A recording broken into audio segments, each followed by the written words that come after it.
Aujourd'hui, nous avons une réunion qui est à la fois très prestigieuse, mais dont le contenu est très actuel dans les problématiques du développement au Maroc. Il s'agit de la question de l'investissement public. L'investissement public, c'est le levier non seulement de la croissance, c'est aussi le levier de l'accès aux services publics pour un certain nombre de citoyens, c'est le levier massif des conditions climatiques dans lesquelles s'exerce l'économie du pays.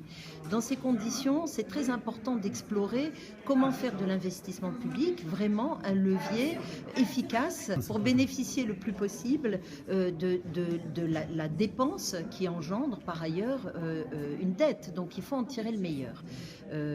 On s'est aperçu, et c'est connu partout, qu'avec la régionalisation, il y a bien sûr aussi un rôle majeur des autorités régionales et locales dans cet investissement public qui reste de l'ordre de 30% au Maroc. On a une moyenne de 60% dans les pays de l'OCDE pour le rôle des collectivités territoriales. Donc il va petit à petit, cette part va augmenter, mais ce qu'il faut constater, c'est que ça ne peut pas se gérer, les investissements locaux, régionaux et nationaux, de manière disjointe.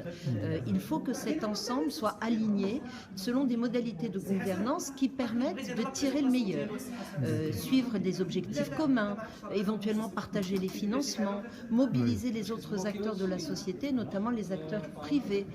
Donc on a effectivement une multitude d'acteurs, mais notamment les deux, trois principaux niveaux de gouvernement, au niveau central, au niveau local, au niveau régional, qui doivent se coordonner. On a en plus au Maroc des entités qui sont les établissements publics, qui sont le bras armé en quelque sorte de l'État pour l'investissement public et qui sont les acteurs massifs de cet investissement.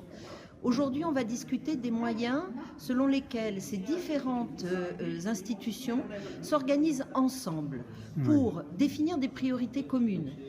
Est-ce qu'il s'agit des priorités sectorielles ou au contraire, il vaut mieux avoir une approche fondée sur les régions, les territoires, leurs besoins et comment elles peuvent être plus attractives pour l'investissement privé. On va s'intéresser aussi à comment elles se coordonnent, comment se coordonnent ces différents acteurs entre une commune et sa périphérie et sa région, entre différents niveaux de gouvernement. Est-ce que ça passe simplement par des transferts financiers ou est-ce que ça passe par des politiques et des objectifs précis, des contrats par exemple, pour pouvoir lier entre les différentes parties les problématiques d'investissement. Donc, et on va bien sûr s'intéresser à la question, qui dit investissement dit finance. Donc on s'intéresse aussi à la question, quels sont les leviers du financement, comment les partager, comment dire, considérer, évaluer non seulement avant l'investissement mais après les priorités et les impacts. Donc tous ces éléments-là, on en discute aujourd'hui. C'est notre dernier atelier dans le dialogue. Alors justement, c'est notre dernier atelier dans ce dialogue. On en a fait plusieurs qui touchaient les questions des problématiques urbaines, rurales, à Taounat et à Bereshid. On en a fait sur la question de la métropolisation et notamment à Casablanca. On en a fait sur la question des indicateurs territoriaux à Casablanca, ici à Rabat. Donc on a eu une multitude d'occasions d'incarner ce dialogue en mettant à la table non seulement les différentes parties prenantes au Maroc, mais aussi en venant avec des experts pairs de l'OCDE qui sont les acteurs de ces politiques-là dans leur territoire. Et par exemple, aujourd'hui, on a une personne qui est experte du plan d'investissement dans les territoires de Colombie, un monsieur qui vient du CGET, le Commissariat à l'égalité des territoires en France. Donc, ils vont partager leur expérience sur cet ensemble de sujets. Sinon, pour le Maroc, qu'est-ce qui lui reste pour adhérer justement à cette recommandation et la mettre en application?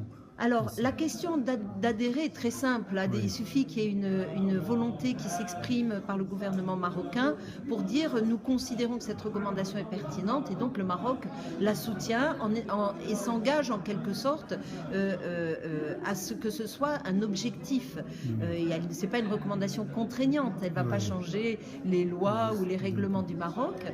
Elle place simplement le Maroc dans l'ensemble des pays de l'OCDE et de ses partenaires, considérant cette recommandation comme une recommandation Donc, dans l'état utile. actuel des choses, dans la situation du Maroc, vous pensez qu'elle est prête à y adhérer, à l'appliquer? Je pense qu'elle est prête, mais qu'il faut que ça émane d'une volonté, bien sûr, des autorités marocaines. Et il faut ensuite que nous, on ne fait pas signer des recommandations pour que ça ne serve pas. Donc, il faut que ce soit utile. C'est-à-dire que sur la base de cette recommandation, on puisse en quelque sorte continuer le dialogue pour que les différentes parties prenantes puissent comprendre et adhérer à son adaptation au Maroc. Il ne s'agit pas d'une recommandation hors sol qui va s'imposer. Elle ne fait sens que si elle est adaptée aux problématiques et aux institutions marocaines